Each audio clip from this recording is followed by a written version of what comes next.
But then also, as I was going through that, I started remembering all these experiences I had as a child and being able to now fit them into a mold. I'm like, oh my God, when I was young, that's what I was doing. I was going out of body.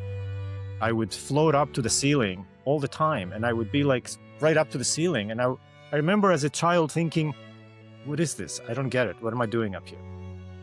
I never thought about it. I had no idea what an out-of-body experience is. Hello, my dear friends. I'm Donald Lee, and this is Expressing and Revealing Your Truth with Donald Lee. It's a podcast in which I help you understand the truth about who you really are and how you can express and reveal that truth in the world. To do that, I interview people who have had transformational spiritual experiences, the type of experiences that many of us wish we had but never do. Yet, by learning from my guests' experiences and the wisdom they've gained from those experiences, all of us can glimpse a bigger vision of who we really are and how we can live our lives more fully, more peacefully, more lovingly. Be sure to download my free mini ebook containing 5 of the 50 parables from my popular book, The Band Director's Lessons About Life. These little parables are short, easy to read, inspiring, and also help you to understand more about who you really are. There is a link in the show notes below to get your free ebook. In this episode, I interview Themos. He has a fascinating story of spiritual unfoldment.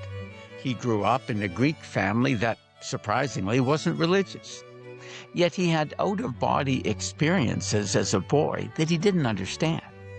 It was only after his father died that Themos had a spiritual experience that firmly set him on a journey to understand the spirit. As part of this decades-long journey, he has taken many courses from the Monroe Institute, done many silent retreats, and taken part in what Dr. David Hawkins calls the spiritual circus. Themos has had more out-of-body experiences than he can count. And for a while, he was also a remote viewer, among other things. I'm sure you will enjoy this wonderful conversation with Themos.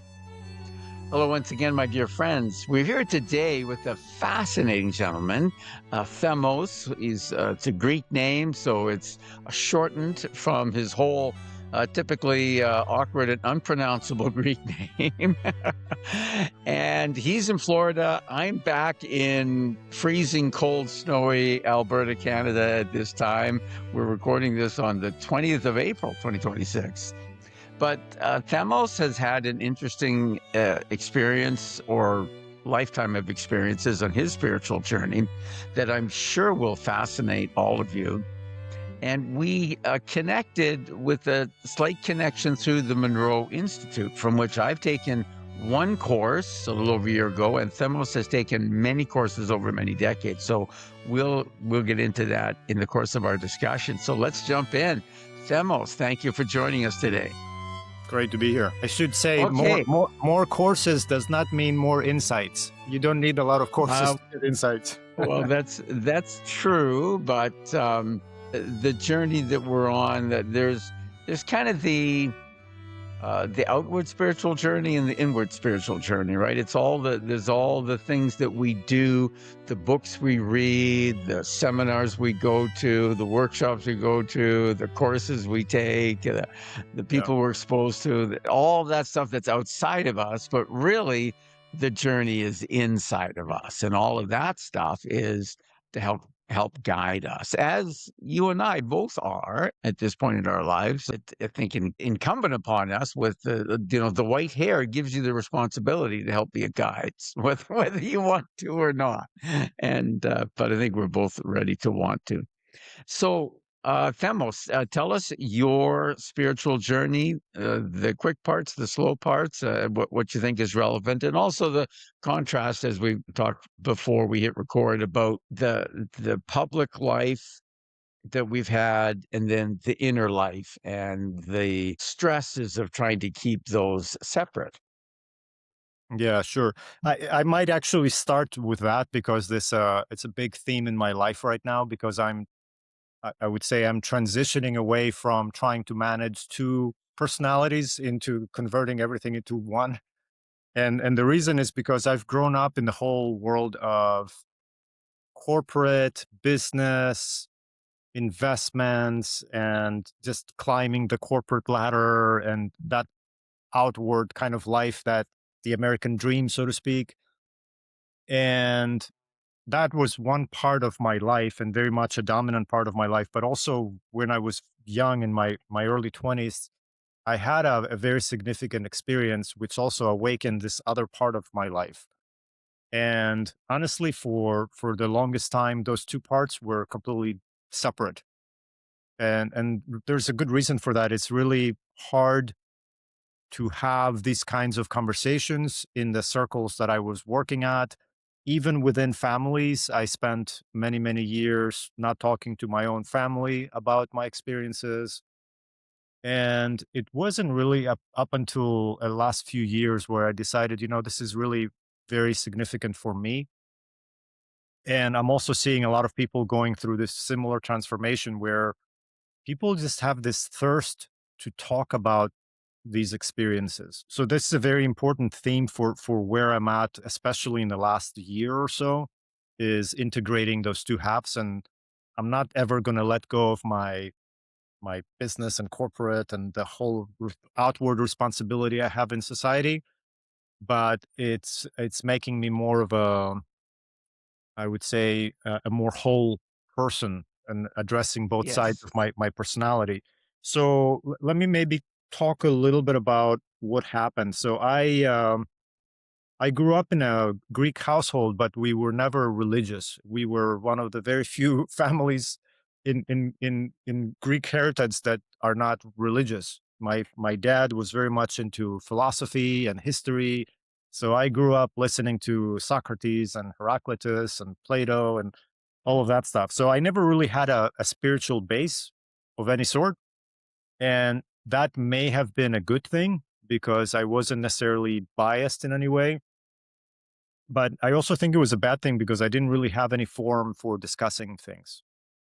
Yes. So when I was 24, my dad passed away pretty suddenly, and he was a very big presence in our lives. He was really the, you would say, the pillar of the family, so to speak. Very outgoing, very big personality. So it was a really devastating time for me, and I had flown back to Greece for the funeral. And a couple of days after the funeral, I got very sick and I was on the sofa one afternoon and I faded into sleep and I had this vision. And the vision was I had a being come to me, grab my hand, and it was a very, very real experience. It didn't feel like a dream. It was like somebody was actually next to me, held my hand and said, "In the end, we all return to our true self." And I woke up from it startled, and I was like, "What the heck is that? What? That's I don't beautiful, get it." wasn't it?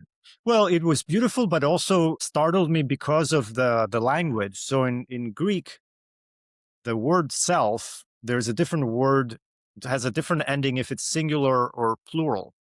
And I remember vividly sitting there on the sofa thinking, why did it say we all return to our true self and not say we all return to our true selves?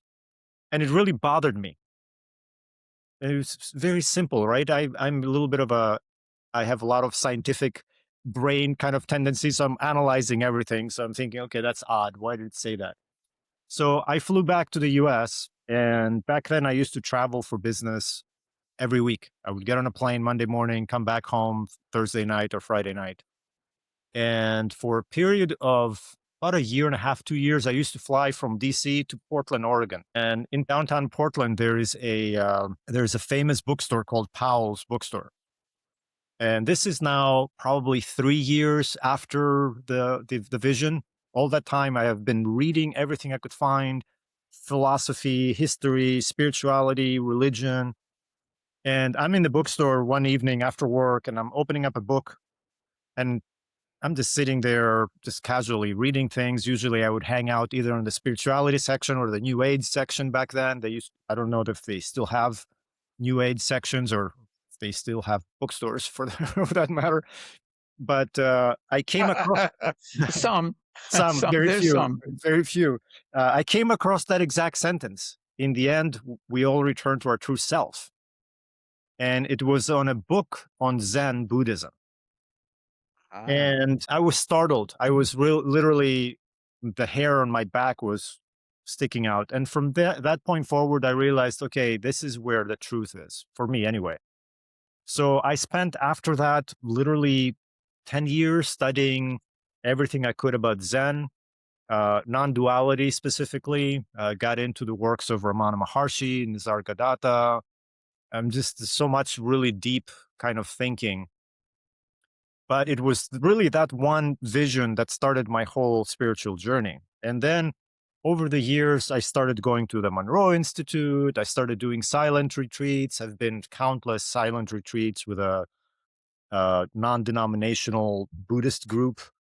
I used to do. I had done a course in miracles. I was going through what David Hawkins would call the spiritual circus. I had tried everything.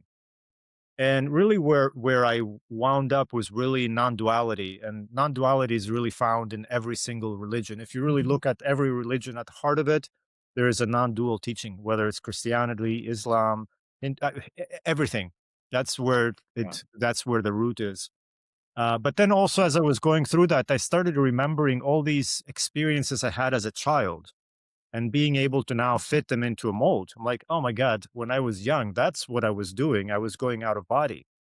I would float up to the ceiling all the time and I would be like right up to the ceiling. And I remember as a child thinking, what is this? I don't get it. What am I doing up here?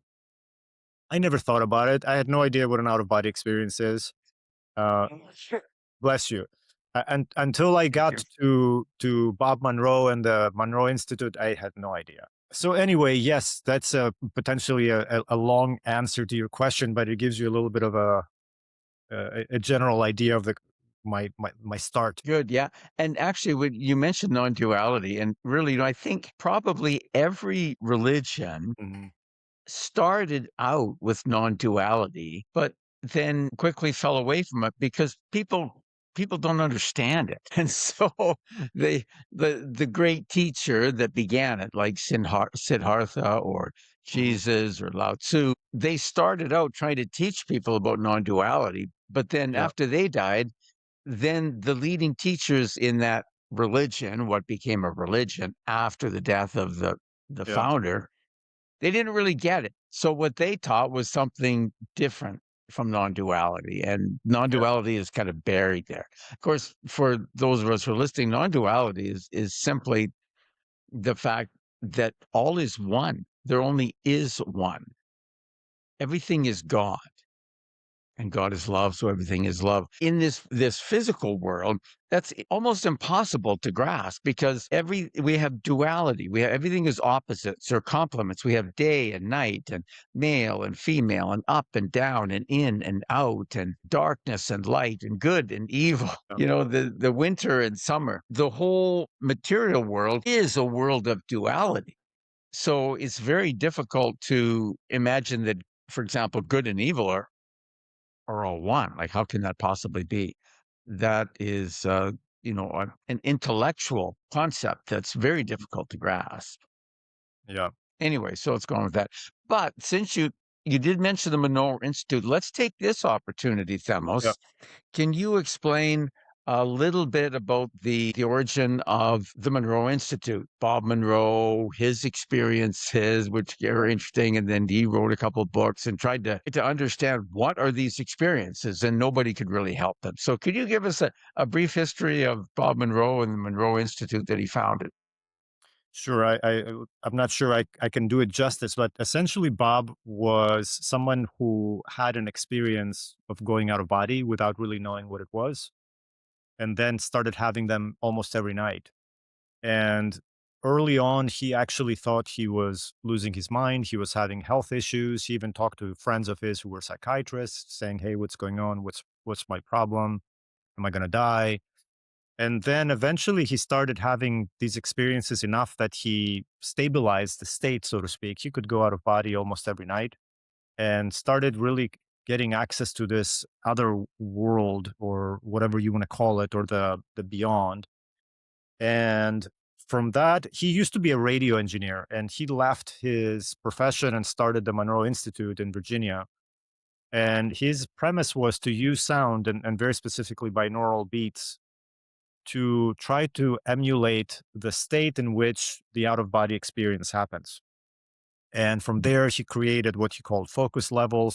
Ultimately, I guess without getting too complicated, think about the use of sound to create certain frequency wave in your brain, where Right. the launch pad, so to speak, is this idea of mind awake, body asleep. Yes. And it's the phase every one of us goes through as we fall asleep at night. And the scientists have a different way of calling it, but essentially, there's also a frequency in the brain where that happens. So he used binaural beats, which is really the mixing of two signals that creates a single signal in the middle in your brain that creates this synchrony of left and right hemispheres, puts you in a certain meditative state. It's the same things that happen with people that meditate for years. There's a lot of ways that people have been using brain waves. If you think about Native American shamans, they beat the drum, right? If you notice, the drum beat in Native American uh, shamanism uses 4 hertz.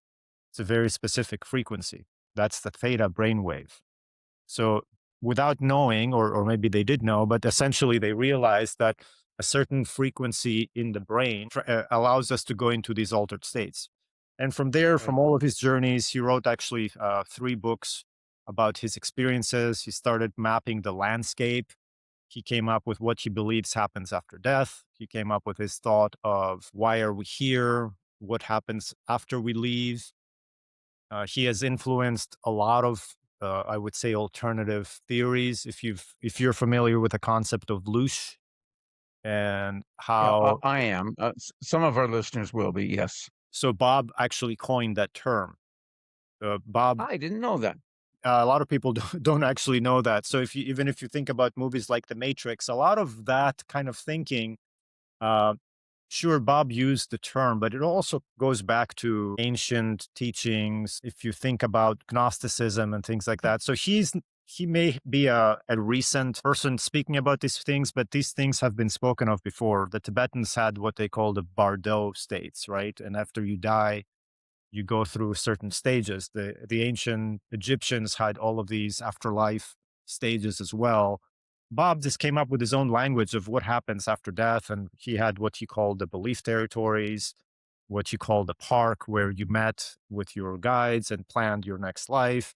He talked about how to escape the human condition, so to speak. So that's Monroe in a very very quick nutshell. Right. Good. Well done. And then from his research, he founded the institute that bears his name. Bob has Yep. passed away now, quite a few years ago, but the institute carries on. Bob, subsequent to starting his research into all this, and other people began asking him, "Oh, this sounds neat. Can you teach me how to do this?" And at first, he said, "I don't know." But then he started trying to figure, well, how would I teach people? And that's where the courses began. And Yep. now the Monroe Institute offers more than a dozen different courses, right? I took the first one, the first level. You have to take the first level before you can take any the other ones. And it's called the Gateway Voyage. And it introduces you to using the binaural beats recordings to help you get into the brain state.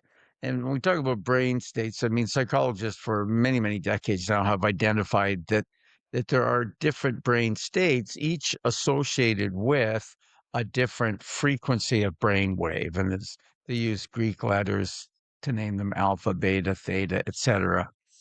Mm. And each of those states is associated with a certain range of frequencies. And they're very low frequencies, ranging from, I don't know, around 7 or so to around 15 or so. And so the human ear the lowest frequencies we can hear are in the 20 to 40 hertz range. So the brain wave frequencies are below what we can actually hear. But anyone who's listening is a musician, you'll know naturally the idea that we use when we're tuning to instruments, concept in physics that we call interference, and the interference of sound waves causing both constructive interference and destructive interference, which results in beats, right? When the two sound waves, when the peaks of the two sound waves overlap, you get a greater amplitude, you get a stronger sound. And when the peak of one wave intersects with the trough of another, they partly cancel each other out. So you get a much softer sound. So when two notes or pitches are sounding at the same time and they aren't the same frequency, but they're very close, you get these beats in the sound, and it comes out as kind of a wow, wow, wow, wow, wow, wow, wow. And so using that principle, two sound waves that are slightly out of frequency with each other, you can generate a wow, wow that is of a lower frequency than the ear can actually hear. And that's the principle behind the binaural beats, is that you can generate an interference pattern, wow, wow, wow, that's in the alpha range or the beta range or the theta, whatever brainwave state you want to try to get the brain to synchronize with, because our brains do. We do it with people all the time, right? We kind of come into a brainwave state with the people around us, and we recognize this subconsciously. I mean, we don't think, oh, that guy's brain is, in the theta range. That guy's brain is. We don't notice that, but there's something about people that we can kind of identify with, and over time we do synchronize it. That's why we tend to be like the people we're with, right? Mm-hmm. If you go to the bar with a bunch of drinkers, you end up acting and behaving the way they do. If you go to church with a bunch of other people who are going to church, you behave the way they do. We attune ourselves to the people around us in many, many different ways. So anyway, probably more of an explanation that was needed there. Just a little break from the program to mention a couple of things. Firstly, if you're enjoying this podcast, please like, subscribe, and leave a short comment. It really helps the algorithm to find more people who would enjoy these interviews. Also, if you're interested in spiritual growth, you might be interested in my series of spiritual books. As a spiritual author and a former band director, I use my little "the band director" trademark in these books because I use music as a metaphor for life, and the journey of becoming a musician as a metaphor for our spiritual journey. There are 3 books in the series. The Band Director's Lessons About Life is a book of modern-day parables inspired from my events in my teaching career. And yes, that's me on the cover with my pre-COVID haircut. When you're working with kids, things naturally come up that we sometimes call teachable moments. Little events where you realize there's a bigger lesson happening right now than the alternate F-sharp fingering on the clarinet that I was trying to teach. I started writing some of these little stories down and turning them into modern-day parables. So the Band Director's Lessons About Life has 50 little parables. It's a bit like a Chicken Soup for the Soul book. Each parable is about 3 pages long. It begins with a story that happened in school, and then there's a reflection section that draws a spiritual lesson out of the events of the story. That is, it explains what the spiritual metaphor means.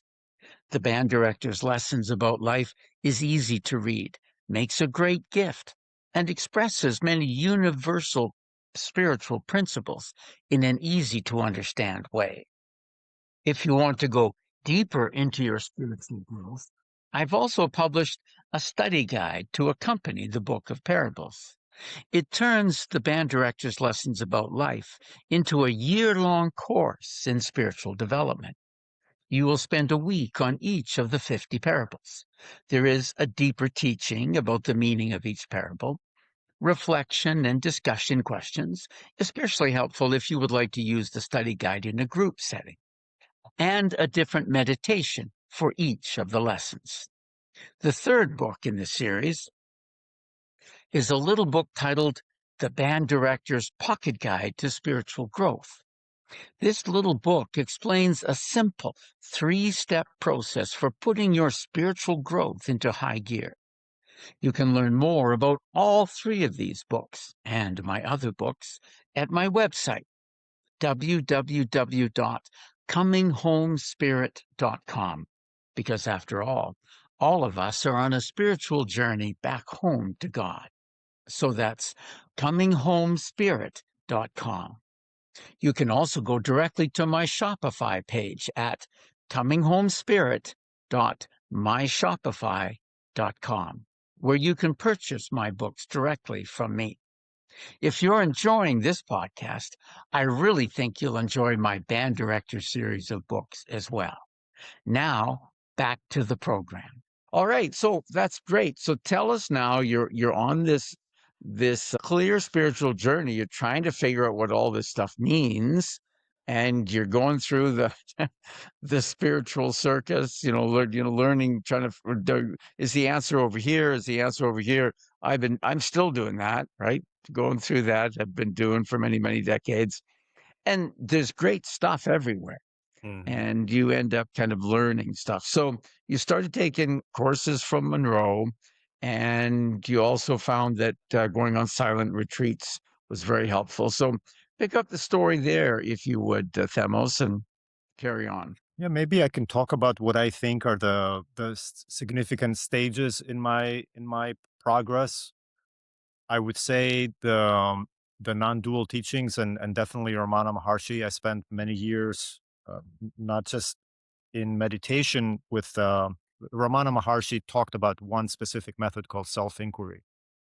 And for me, it is the most significant and most important way of meditating because it really is the most effective thing I have found for dissolving the ego. Ah, very good. And so that was a very significant part of my development. A lot of different types of breath works. I've come across so many different methods, whether it's Yogananda used to have Kriya Yoga, and you had to go through training for 2 years before they even taught you Kriya. A Course in Miracles, I think, is an amazing program. A Course in Miracles, if you do it properly, is transformational.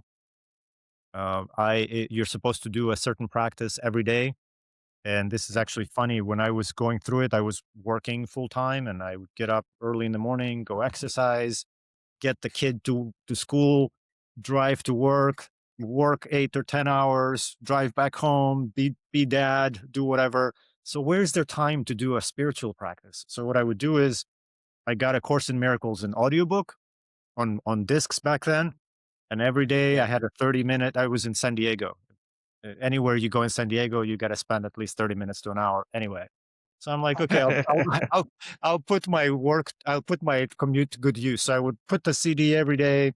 I would listen to the program, the lesson of the day. And then as soon as I would get to work, I would create little sticky notes and I would put them on my screen. And they would be little symbols because usually A Course in Miracles is there's a teaching and then a practice for the day. And the practice is the way A Course in Miracles works is you spend, it's been it's been what, 20 years now since I did it, but you spend months unwinding your misperceptions and then you rebuild them. So there's all these little exercises to challenge your idea of the yourself, of environment, and then essentially A Course in Miracles uses the teaching of forgiveness. There's many different spiritual practices. A Course in Miracles is ultimately a lesson in forgiveness. And it wound up being really, really rich experience. But it was also really funny because I would have people at work come up to me like, "What are these sticky notes? What is that on your desk?" I'm like, "Oh, nothing. That's just reminders." Because I'm not going to sit there and tell them I'm practicing every day for a year and a half. It took me a year and a half to go through it.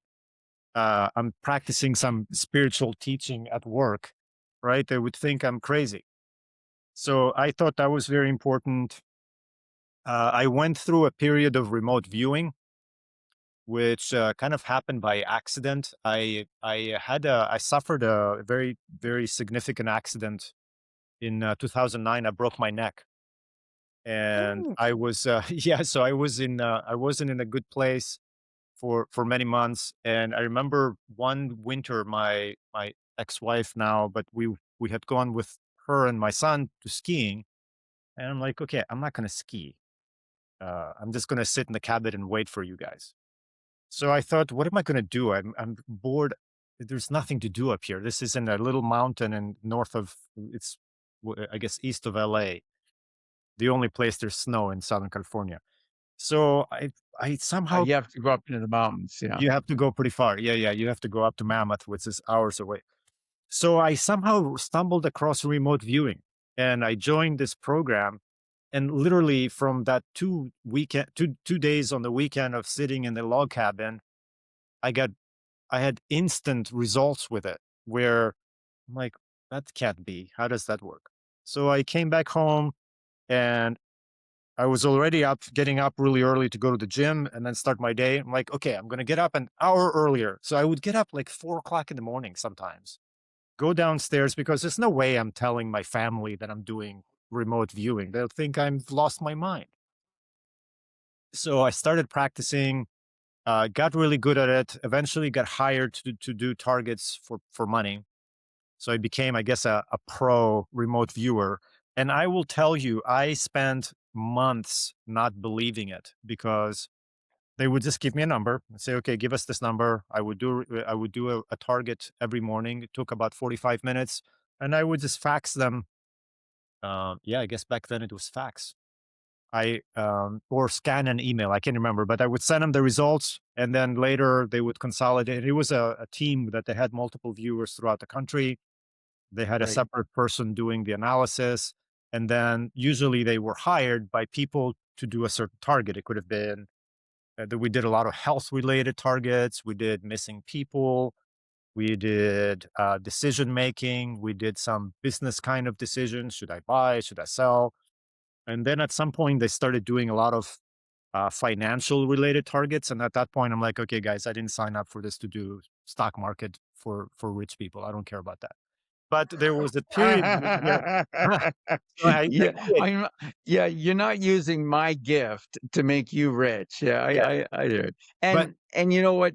Spiritually, this has always been something um that people have said that you've been given this gift so that you can transcend materiality, not so that you can, wallow in materiality and make yourself rich and yeah, famous and all this kind of stuff. That's not the purpose. The whole idea of this spiritual development, this spiritual growth, and these spiritual gifts is to help you understand that you're here to transcend materiality. I will say, Donald, that I don't think when you say gift, I make it sounds like only some people have it. My real belief is that there is nothing unique about me and doing these things. I can tell you, I can take somebody off the street and teach them how to do this in a few months. I'm Yeah, 100% confident in it.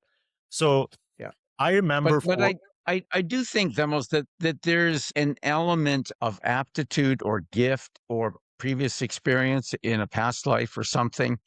I compare it to music because yeah, I'm a musician, I've sure, been a music teacher, and some kids learn fast. Some yeah, kids take to music just like you think, man, this kid's making such fast progress. And you see, child savants like yeah, Mozart, for example, right? Who wrote his first symphony when he was 7 years old or something like that, and his first opera when he was 13 years old. This this is a gift.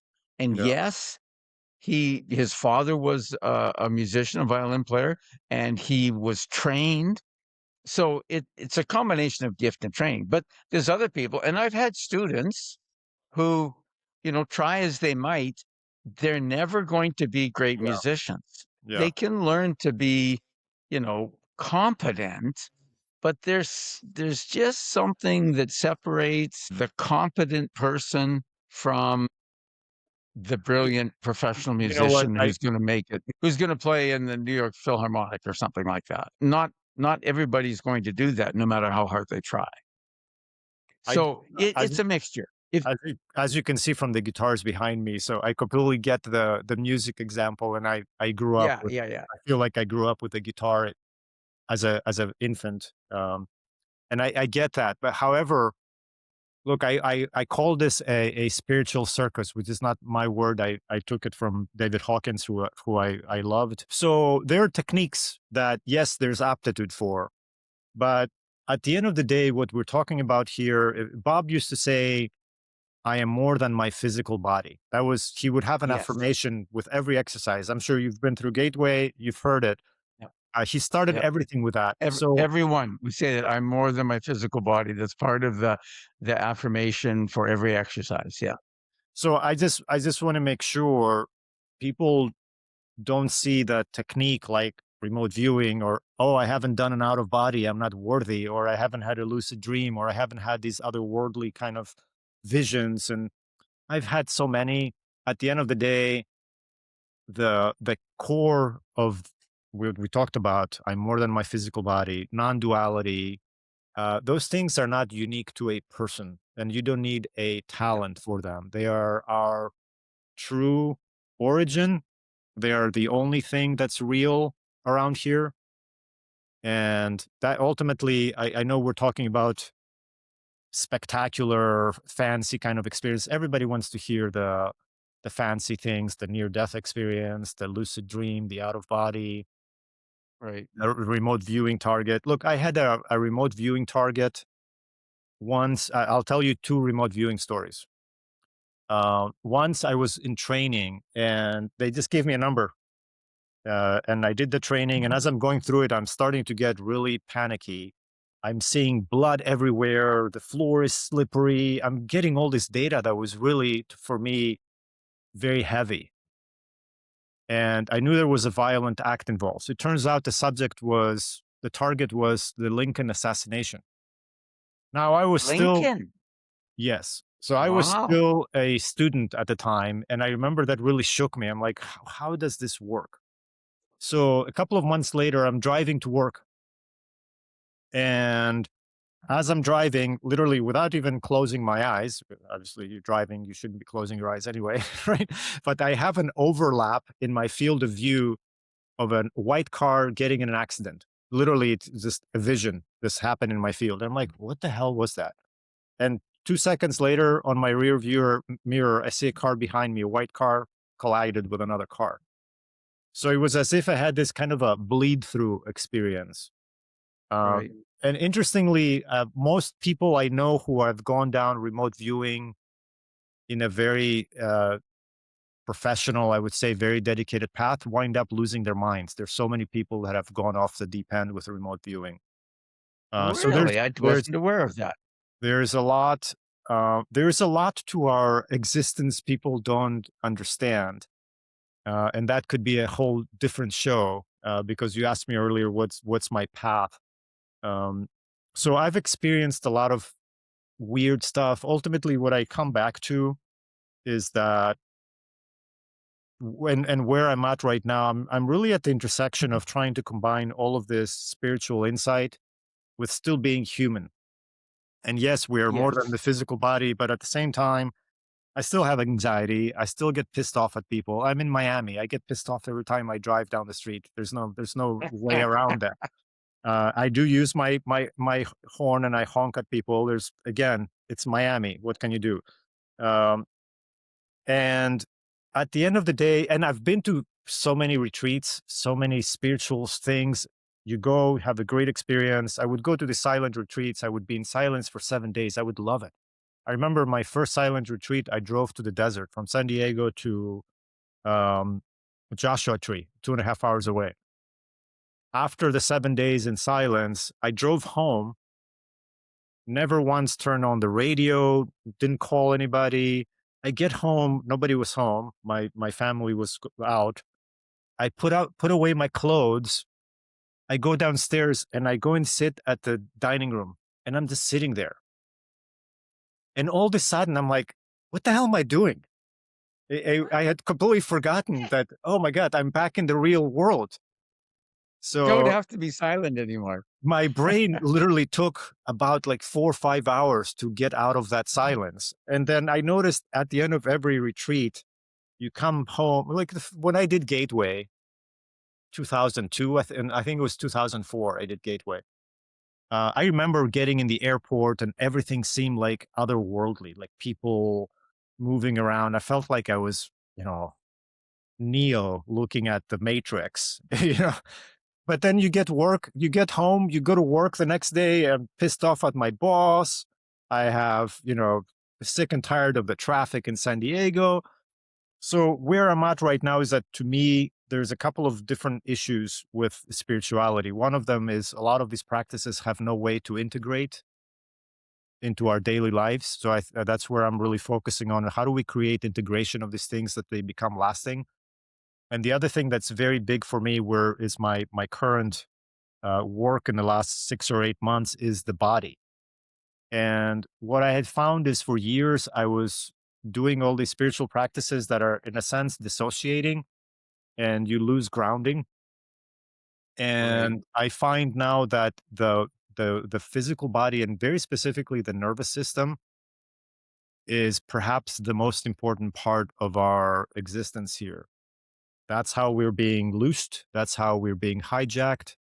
That's how, that's really, so I'm trying to integrate the spiritual experience with what does it mean to be in this human life with jerks on the road and a bad boss and a bad economy and politics and all of that stuff. How do we bring this information to make it real for people, that they actually ultimately at the end of the day, how do we have a better way of going through life? So that's really where I'm Yes. at right now. Yeah, I understand that. I mean, in several of my recent books, I read that I've written that we are here to bring spirit into materiality. Hmm. Right before we came into this material existence in this incarnation, we were spirit, right? And we weren't distracted in a sense by materiality, by the material physical world. Yeah. But we chose to come in to this experience of being in a physical body, in a physical three-dimensional world with space and time and all of the challenges so that we could work on bringing spirituality into materiality, bring spirit into materiality. And as you say, that's Right. living our lives. How do we take that non-dual understanding that love is all there is? And then why do we get angry? Hmm. We're Yeah. like, and, and it's like Edgar Casey said repeatedly, said knowledge is important, but it's not nearly as important as applying the knowledge in your life, Hmm. even if it's just the simple thing of being kind. Yeah. Can we be kind and forgiving, particularly as Course in Miracles would say, right, Hmm. to the jerkwad who cuts us off on the freeway or won't let us change lanes so we can't get our exit off the freeway? Can we be kind and forgiving to that person? Now that's the challenge we came into materiality to deal with, in a sense, an example of. You know, Yeah. you mentioned remote viewing, and I do follow somewhat the oh, what do they call themselves? Remote views with the fellow out of Hawaii, Future Forecasting Group. That's right. Yeah. Slipped my mind for a moment. Future Forecasting Group. It's a group of remote viewers, and I haven't I've never paid the subscription Mm. money to join and get their really valuable information, but they put out some free videos on YouTube and stuff like that, and I'd like to watch those. And also, you've probably had this experience as well, but when I was at the Monroe Institute for my Gateway Voyage course, I had the opportunity to meet and talk with a little bit to Joe McGonigal. Have you Mm. met him over the years? Yeah, yeah, He's a definitely. fascinating guy. Joe McGonigal was remote viewer 001 for Yeah, the U.S. Army's remote viewing program that started somewhere, I think, in the 1970s. I don't remember the exact date. yeah, yeah, yeah. And yeah, he's an interesting guy. And I have I bought two of his books. One, the kind of story of his life I've read, and the other one I haven't quite read yet. I buy more books than I could possibly read. I'm always reading books. I've been As a writer, as an author, I'm either reading or writing most of the time. That's great. I'm doing more reading than writing right now. I am working on something, but I was going to say on Joe. So his wife Scooter is a really good astrologer. I don't know if she still practices, but I've been to their house a couple of times. They used to live right on the mountain in Virginia, where the institute is. They've Yeah, since moved they a still couple of do. I'm years ago. pretty sure they still live very close to the Monroe Institute. He intentionally um, moved there when he after he retired from the army. They moved actually recently because of his inability to move. As you know, he has very severe injuries from falling from, I believe, a helicopter in military. Yeah, the helicopter crashed when he was Yeah, in Vietnam. He almost died. His own yeah, doctors thought he would die. Were kind of shocked that he actually survived that crash. He might have been the only one in the helicopter who did survive that crash, actually. yeah. Definitely very interesting person. His wife as well. Just a lot of very interesting people around that institute over the years. Definitely Yeah, it's one of the benefits of this podcast that I've started is I do get to meet and talk to fascinating people with incredible stories, and I'm really enjoying that aspect of it and trying to share that with the world as many people as I can I can interest great. in listening to our interviews. That's Good. awesome. Keep up the And good so as work. part of your outreach, if I can use that word, Yeah. is that you are starting a kind of a Monroe group or kind of a meeting opportunity for people who have been to Monroe Institute courses in the Miami area and would like to get together and talk. And so it is important. And this is one of the reasons why we have churches and temples and all that kind Yep. of stuff is so that people of kind of like mind and of a similar spiritual path can come together and have a community of like-minded people to be a part of. This is important, and then it's the struggle that you and to a certain extent myself as well have faced our whole life is that we're on this spiritual path trying to figure out what's what and how to grow spiritually, and yet we live in this material world where almost everybody we run into thinks it's nonsense and maybe would think we should be put in the loony bin for even thinking about it. So we need that in our lives.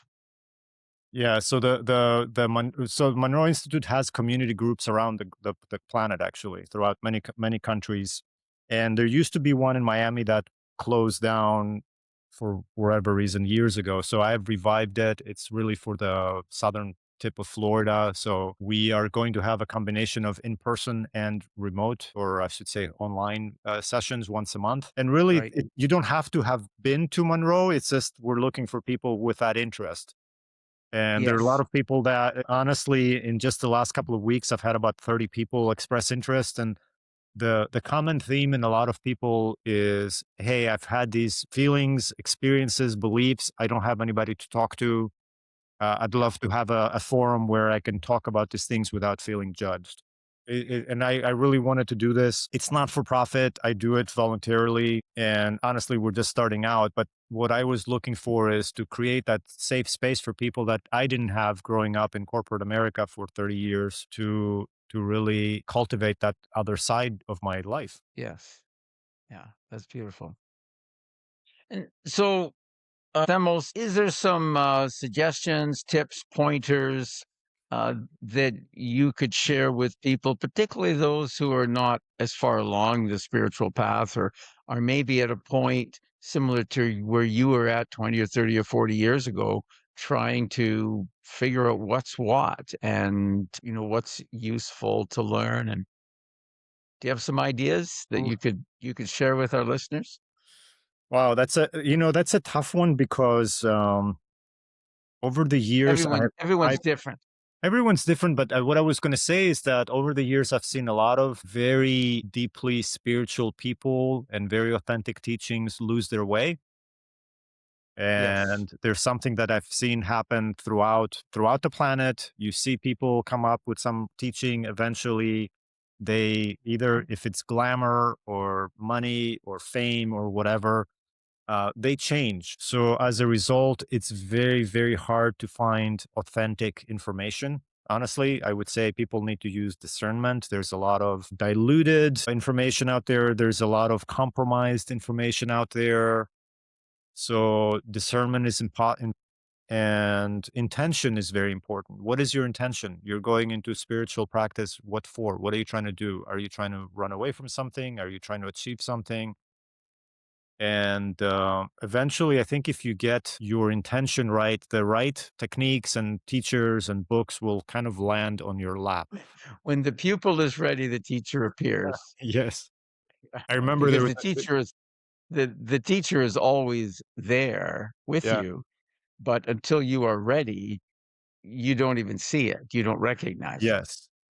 There's an old tale from the Indian spiritual tradition, and I'm going to do a very poor way of describing it. But there was a student that said, "Hey, I want to become enlightened," and the teacher's like, "How badly do you want to become enlightened?" And essentially, the point was, if I stuck your head underwater, eventually the only thing you're gonna care about is taking that breath of air. That's how much you need to really want enlightenment. So it can't be that, hey, I want a new career, a beautiful spouse, and a new car, and this, and I want to do a little spiritual stuff, and I want to play football, and I want to do this, and I want you, yeah.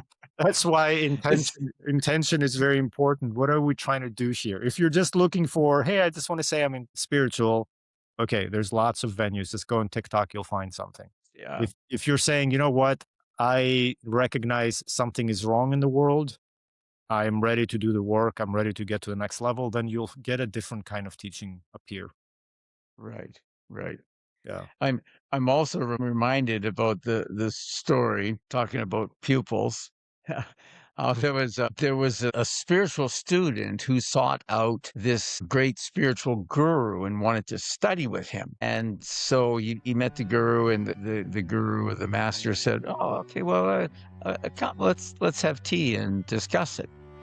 And so they sat down. While the tea was being prepared, the pupil started telling the master about all the different teachers he'd had and everything he'd learned and all this kind of stuff. And then when the tea was ready, the master started pouring tea into a cup for the pupil, and obviously the level of the tea in the cup came up and up and up and up to the top, and it went over the brim and onto the saucer. Tea was spilling everywhere, and the master was still pouring. And the student said, Master, the cup is already full. You can't put any more in it." And the master said, and so it is with your mind. Yeah. That's awesome. So there are many people who it's a common failing of all of us humans, which is why the saying, a little knowledge is a dangerous thing, because however little we have learned, we don't know what we don't know. So we think that we know almost everything. It's just natural. It's very, very hard to get around that. I Right. see it in, academics all the time. I see it in ordinary people who, oh my goodness, who have no understanding about a certain subject area, and yet, like we call them, like the Monday morning quarterbacks and the armchair coaches and all Yeah. that kind of stuff, right? That they think they know everything about a certain subject, even though they know very little. It's quite amazing, but it's an incredibly common human failing, and it's a difficult one for all of us to get over, to develop that humility, to be able to admit to ourselves that however much we know, we actually know very little. Yeah, that's a great thing to say. Honestly, that's where I am at right now, is that I recognize that every few months I completely rewrite my view of what this place is. And maybe we're not meant to ultimately solve it. I think you're completely correct there, Themos. Our mission here, I think, is much simpler. In the first book that I wrote and published after I retired from being a band director, it's a book of modern day parables, and I say repeatedly in there that I think as humans, there's basically two reasons why we're here. One is a common one that we share with everyone, and that's to learn to love. We're here to learn to love. And I mean, if you're going to kind of embrace a truly non-dual teaching, then all there is God, and God is love. All there is love. And we are here to learn to love everyone, everything, at every moment, regardless of what they've done or said or what else, regardless of what's going on, that we're here to be a channel for the love of God to flow into the world, an aspect of us bringing spirit into materiality. And the other one is that we have, so that's a purpose for our being here and our learning in this lifetime that we share with everyone. It's common to all humans. And also, every human has some specific goals or reasons that we're here, things that we set out to accomplish. It's part of our soul contract, sometimes people call it, before we entered into this material existence. And we forget what that is, right? We don't know what that is. We have to discover that for ourselves along the way. And that's more difficult to figure out. But the easy part is knowing that we're here to learn to love and to keep working on love. I say I shouldn't have said easy, because I also say frequently in my writings it's simple, but not easy. Yeah. And a joy and a pleasure to have you on to have this conversation. That's awesome. Thank you. Appreciate it. God bless you, Themos, and take care. And may your work prosper and your journey take you ever upward. Thank you. You as well.